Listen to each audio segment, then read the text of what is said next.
Hello learners. आज का हमारा व्याख्यान है जीवन कौशलों की समझ पार्ट 2।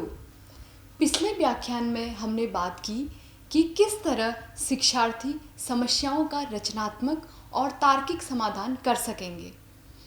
शिक्षार्थी अपनी भावनाओं को समझकर प्रभावी ढंग से किस तरह से नियंत्रित कर सकेंगे।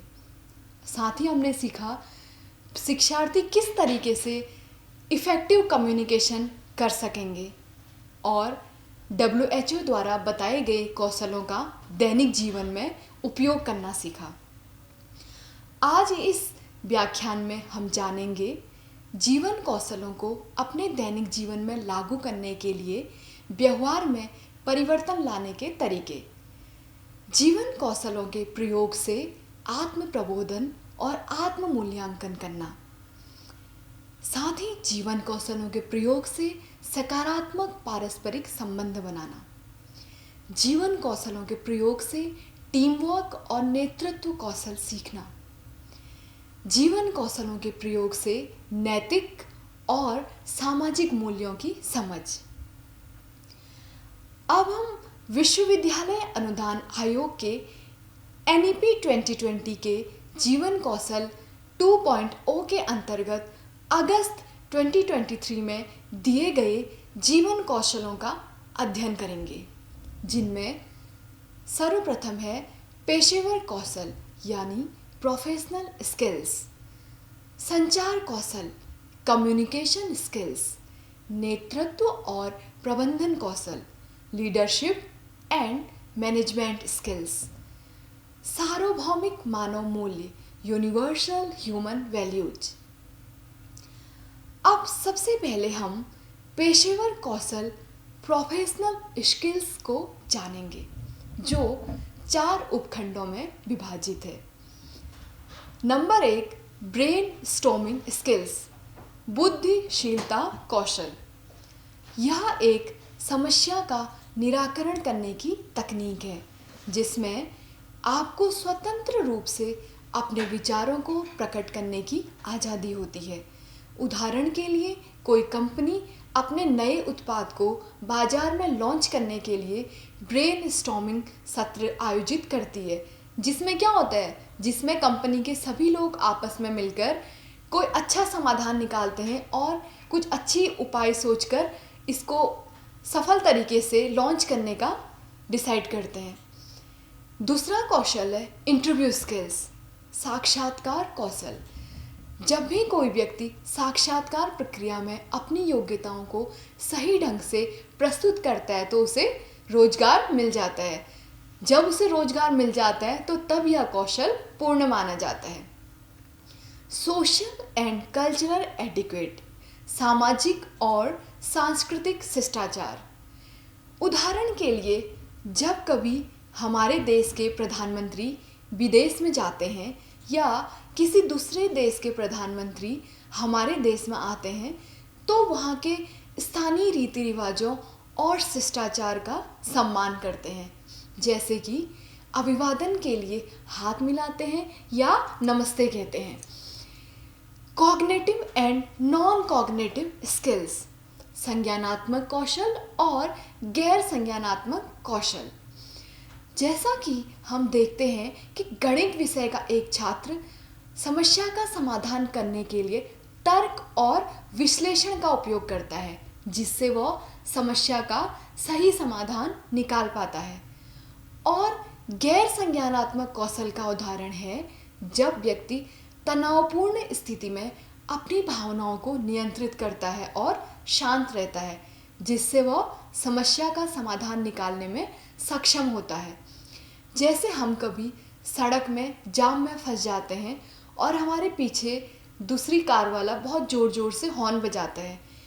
ऐसी स्थिति में यदि हम धैर्य के साथ उसे हॉर्न बजाने दें और कोई प्रतिक्रिया व्यक्त ना करें तो इस स्थिति में जो कौशल प्रयुक्त होगा वही गैर संज्ञानात्मक कौशल का उदाहरण है, क्योंकि हम जानते हैं हम ऐसी स्थिति में हैं जहां हम हिल भी नहीं सकते। ऐसे में यदि हम अपनी कार से उतरकर पीछे वाले के पास जाके उसे भला बुरा सुना देंगे तो वो गैर संज्ञानात्मक कौशल का उदाहरण नहीं होगा। हमें धैर्य से काम लेना है। आइए अब संचार कौशल के बारे में जानते हैं। यह भी 4 उपखंडों में विभाजित है। डिजिटल एथिक्स, डिजिटल नैतिकता। यह ऑनलाइन दुनिया में हमारे व्यवहार और कार्यों के लिए नैतिक मूल्यों का निर्धारण करते हैं। आज के समय में इसका ज्ञान अत्यंत आवश्यक है, क्योंकि हम सभी आज डिजिटल दुनिया में जी रहे हैं, जिसके असंख्य फायदे हैं तो कई नुकसान भी हैं। ऐसे में यदि हमें अपने अधिकारों का ज्ञान होगा तो हम साइबर फ्रॉड से बच सकते हैं और एक दूसरे की ऑनलाइन गोपनीयता का सम्मान कर सकते हैं। हमारा दूसरा महत्वपूर्ण स्किल है स्पीकिंग, यानी कि बोलना। एक कहावत आपने सुनी होगी, मुंह से निकले हुए शब्द और कमान से निकला हुआ तीर कभी वापस नहीं आता। अर्थात नाप तोड़ कर बोलना अत्यंत आवश्यक है। जैसा अभी इस संदर्भ में मुझे कबीरदास जी का कबीरबाणी संग्रह का एक दोहा याद आ रहा है, जो एकदम उचित है। कबीरदास जी ने कहा है, ऐसी बाणी बोलिए मन का आपा खोए, औरन को शीतल करे आपहु शीतल होए। कबीरदास जी कहते हैं, हमें ऐसी वाणी बोलनी चाहिए जैसा कि हम स्वयं के लिए दूसरे का व्यवहार चाहते हैं।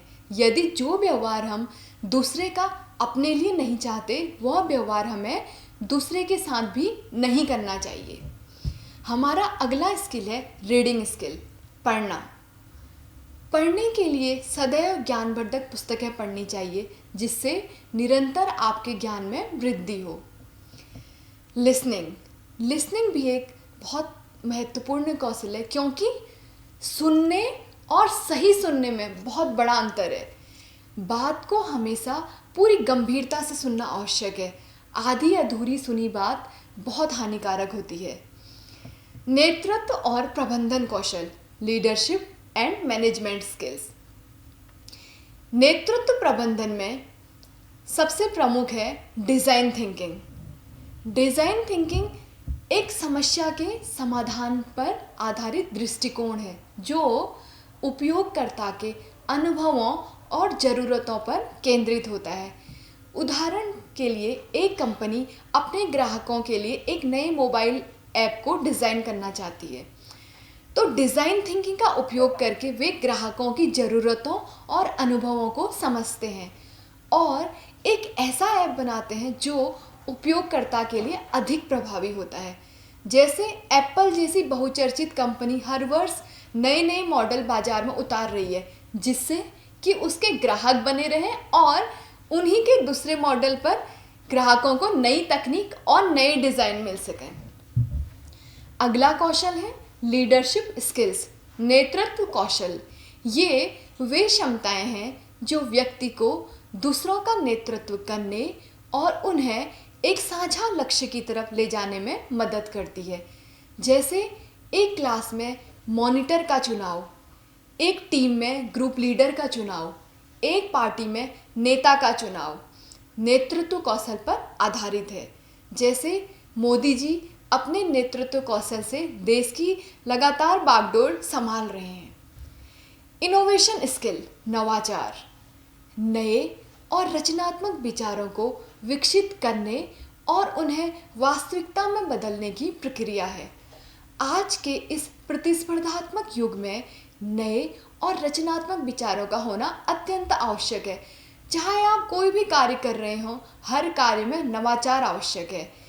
एक कंपनी जो बच्चों के लिए उत्पाद बनाती है, वह अपने उत्पादों में नवाचार करने के लिए निरंतर नई तकनीक का उपयोग करती है। जैसे बच्चों को आकर्षित करने के लिए वे अपने उत्पादों पर कार्टून्स की फ़ोटो लगाती है और कुछ ऐसे फ़ोटोज़ को लगाती है जिससे बच्चे उनकी तरफ अट्रैक्ट हो जाएं। और उसी तरह क्या है कि इन तरह की चीज़ों की मांग मार्केट में बढ़ती जा रही है। सरल शब्दों में अगर कहें तो अपने उत्पाद को आकर्षक बनाकर बाजार में उतारना भी एक तरह का नवाचार है। इसी तरह रचनात्मक सोच से मानव ने रोबोट का निर्माण किया है, जो सबसे महत्वपूर्ण उदाहरण है। एंटरप्रेन्योरशिप स्किल्स, उद्यमिता कौशल। उद्यमिता कौशल वे क्षमताएं हैं जो व्यक्ति को अपना व्यवसाय शुरू करने और उसे चलाने में मदद करती हैं।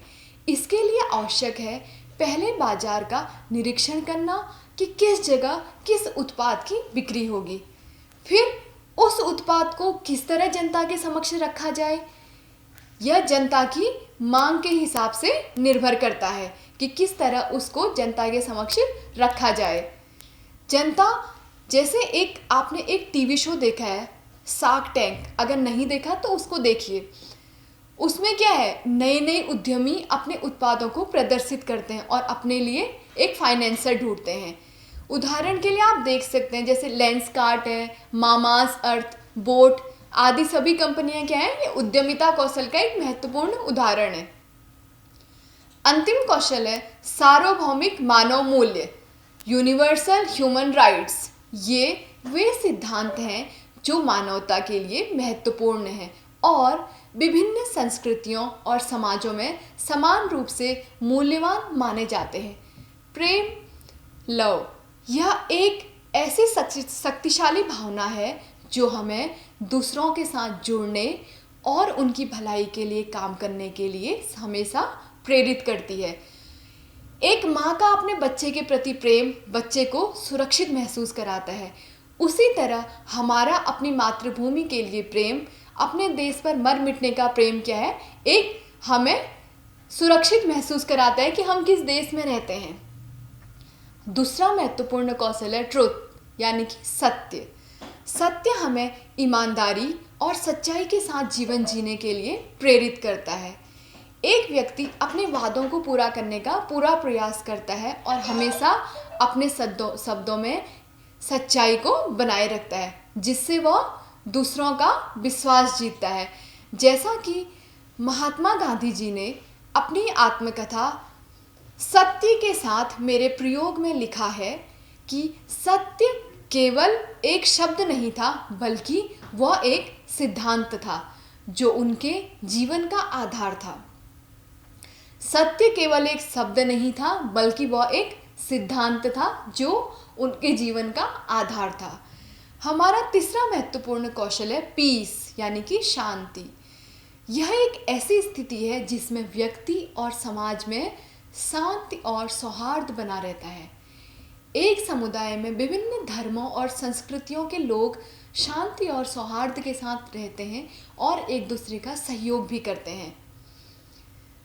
अंतिम कौशल है सेवा यानी कि सर्विस।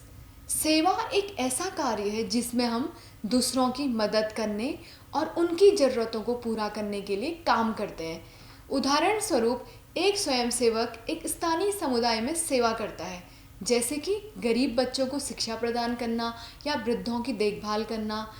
इन सार्वभौमिक मानव मूल्यों को अपनाकर हम एक बेहतर और अधिक सामंजस्यपूर्ण समाज का निर्माण कर सकते हैं। आज के व्याख्यान में हमने सीखा किस तरह शिक्षार्थी टीम वर्क और टाइम मैनेजमेंट सीखेंगे, किस तरह पीस, सर्विस, लव कौशल का उपयोग करेंगे, किस तरह अपनी रचनात्मकता को बढ़ाएंगे। हमने सीखा कि किस तरह यूजीसी के दिए गए जीवन कौशलों का अपने दैनिक जीवन में सफलतापूर्वक उपयोग करेंगे। धन्यवाद।